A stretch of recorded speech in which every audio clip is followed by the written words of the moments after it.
আপনারা সন্ধ্যাবেলায় শঙ্খ কবার বাজান? জোরে বলুন। কবার বাজান? জোরে বলুন। 3 বার বাজান। কিন্তু এতদিন কীর্তন শুনছেন, আমি আপনাদের বলতে চাই, আপনার শঙ্খ যে 3 বার বাজান, তা 4 বার বাজালেন না, 2 বার বাজালেন না, 3 বার কেন বাজালেন? জানতে হবে কিন্তু। শঙ্খ 3 বার বাজালেন মানে একবার ব্রহ্মাকে উদ্দেশ্য করে বাজালেন, একবার বিষ্ণুকে উদ্দেশ্য করে বাজালেন, একবার মহেশ্বরকে উদ্দেশ্য করে বাজালেন। এই 3 জনকে উদ্দেশ্য করে মায়েরা যদি শঙ্খ বাজায়, তবে 33 কোটি দেবদেবীকে আহ্বান করা হয়ে যায়। আর হ্যাঁ, আর একটা কথা শুনে রাখবেন, আপনি শঙ্খ কোনোদিন ভুলে 4 বার বা 5 বার বাজাবেন না। কেন? অসুররা যখন তাদের রাজাকে ডাকতেন, তখন শঙ্খ 4 বার কি 5 বার বাজাতেন। এই জন্য যদি ভুল করে আপনারা শঙ্খ 4-5 বার বাজান, তাহলে কিন্তু আপনাদের অসুরদের আহ্বান করা হবে, শাস্ত্র বলছে। এই জন্য শঙ্খ আপনারা সবসময় 3 বার বাজাবেন। দেখুন মায়েরা, বাড়িতে যদি শঙ্খ রাখতে হয়, তবে আপনারা 2টো করে শঙ্খ রাখবেন। সবাই মাথায় রাখবেন, একটা জলশঙ্খ, একটি বাদ্য শঙ্খ।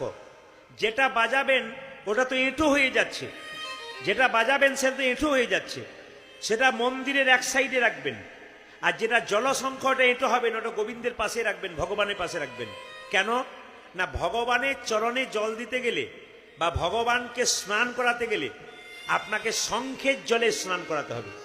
যদি আপনারা বাড়িতে কেউ গোপাল রেখেছেন কিংবা রাধা গোবিন্দের মূর্তি রেখেছেন ছোট করে পাথরের, আপনি যদি স্নান করাতে চান, তাহলে আপনি যেমন তেমন জলে স্নান করাবেন না।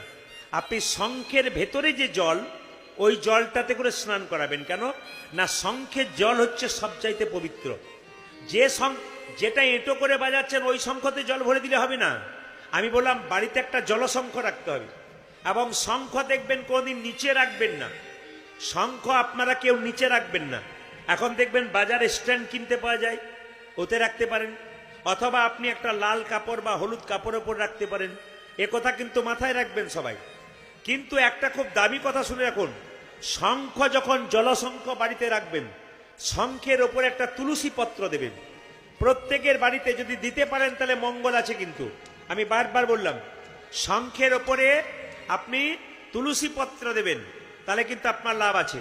আর বাড়িতে যদি শালগ্রাম শিলা থাকে, তো শালগ্রাম শিলার ওপরে কোনোদিন আপনার তুলসী পাতা রাখবেন না। শালগ্রাম শিলার নিচে তুলসী পত্র রাখবেন। প্রথমে তুলসী পত্র, তারপর শালগ্রাম শিলা।